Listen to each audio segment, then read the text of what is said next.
In the fractured future of 2055, the United States had fallen under the iron grip of the Patriarchal Dominion, a regime that resurrected old hierarchies to suppress women, minorities, anyone who dared stand against the grip of the patriarchy. The nation's once vibrant cities were shattered by towering monoliths of control and scribbled but faded pride flags, and laws stripped rights, enforcing a rigid male-led order. But in the ruins of New York City, a rebellion sparked. Danny Carter, a former Marine with a scarred face and a heart of steel, became the beacon of the resistance. Trained in guerrilla tactics, she wielded a custom rifle, etched with symbols of gender confusion. Beside her stood Eli Rivera, a hacker who uncovered classified files proving the Dominion's corruption. And Inka Patel, a medic whose nanobot-infused bandages could heal wounds in minutes. Together they formed the squad, DEI. The trio united the oppressed women, queer communities, BDSM butt buddies, and disillusioned men, forming the Liberty Coalition. Their first strike targeted the Dominion's data hub in Florida. Under a stormy sky, Danny's rifle silenced sentries, while Inca's nanobots disabled security systems. Eli uploaded the bombs until the books forgotten by the next year. Broadcasting truth to every screen, igniting riots across the Midwest. The Dominion retaliated with the Enforcer Brigade, mechanized soldiers clad in exosuits, tanned orange, with hair that looked deliciously like cotton candy.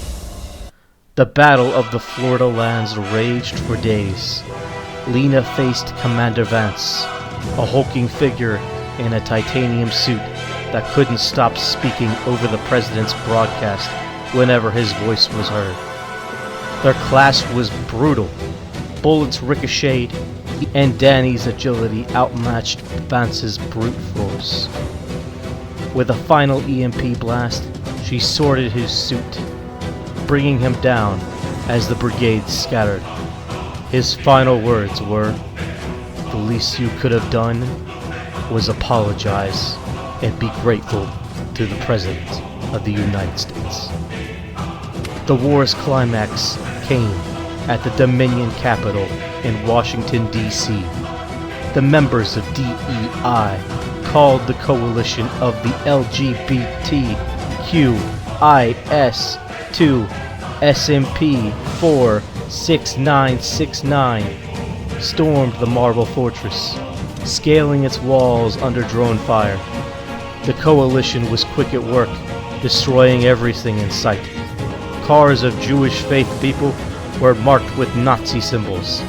Members were attacking others, too scared to participate, by throwing bottles and beating the crap out of them, all while saying, "We believe in love, acceptance, and peace."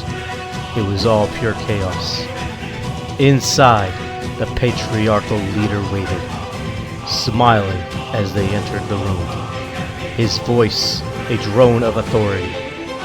"No one has ever done more for the black community than me," he said.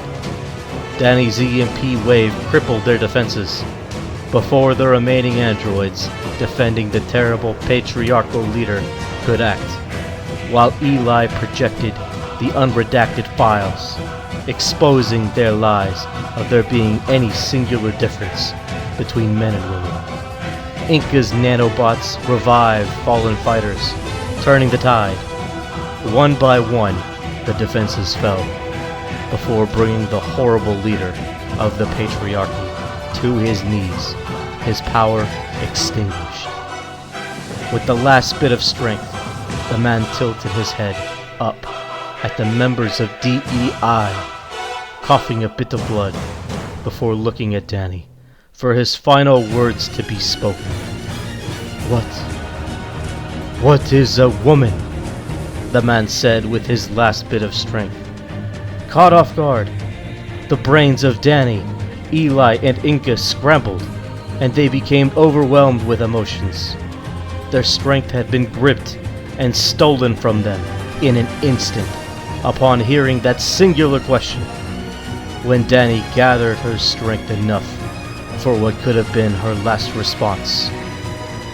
A woman is